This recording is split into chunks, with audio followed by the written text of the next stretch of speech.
I wanted to talk about how it actually is to travel all on your own. First of all, traveling alone can be actually alone. You're alone, you're on your own.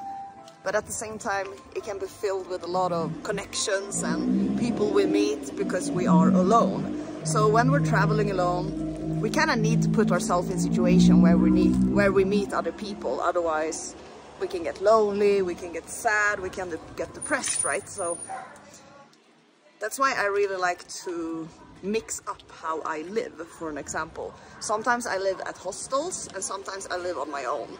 And when I decide to live in hostels, I meet other people, which means that I'm not alone. But that can also be a bit exhausting if you do it all the time and if you're very sensitive to energy, for an example.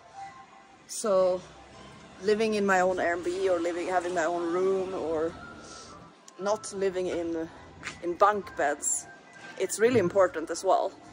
But after a while you might get a bit lonely. It all depends on where you live and the people around and your own perception.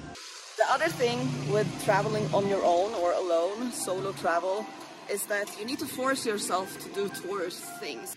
When traveling in a group or with other people, you're kind of more interested, I would say, to do touristy things like going to different pyramids or temples or ruins or visiting museums or stuff like that, touristy things, okay? But you can still do this even though you're not around people. So you can still go to these tourist attractions even if you're alone. It just needs a bit of more motivation on your side, and I'm talking about self-experience here. Because when I'm all alone, when I'm not surrounded by other people, I don't usually see tourist attractions. I'm mostly doing my own thing. So I think I've decided to actually go to another city in Mexico and just have a little touristy vacation or whatever. So I think I'm gonna go to another city for like 4 days and just be a tourist while I'm there. To basically visit the things that tourists usually visit. Because usually when I'm traveling on my own, when I'm traveling solo, I don't really have the need to go and visit these places.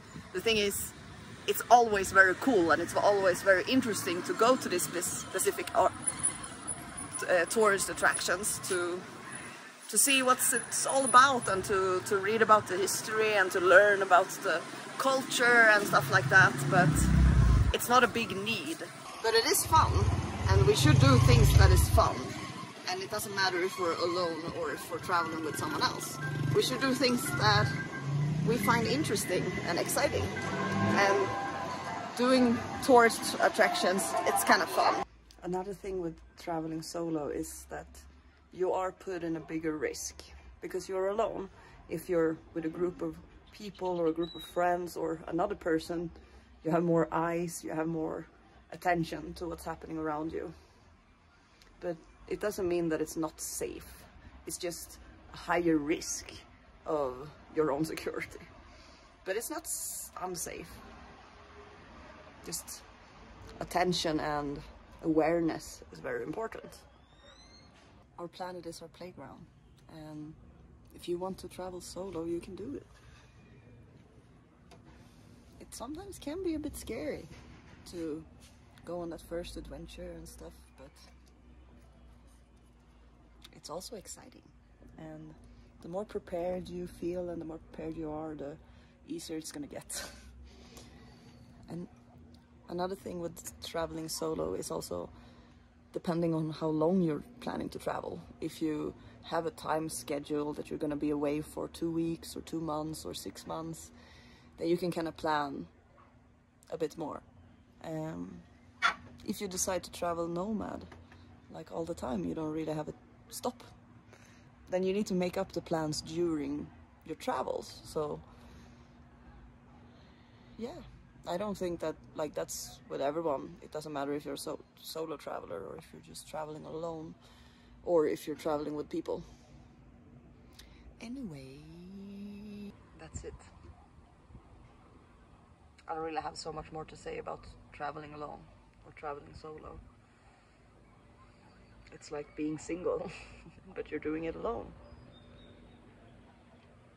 I miss traveling with someone sometimes. I do it sometimes, but it's not super often. Yeah, I think my next manifestation is to travel around with someone. I actually have a friend who's coming to Mexico from Ireland, and we've been friends for like 2-3 years. We met in Malta, platonic friends. Sorry, Damien, you're friend-zoned. And he's probably gonna be in my vlogs in the future when he gets to Mexico. But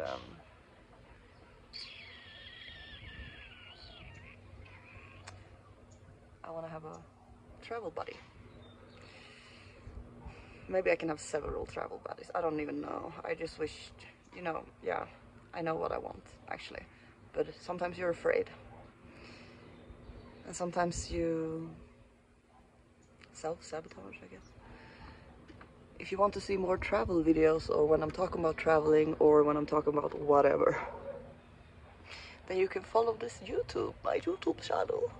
My name is rememberobin. I travel around in the world. I'm a creative little spark of a rainbow, and I'm here to make someone stay better and to speak my truth.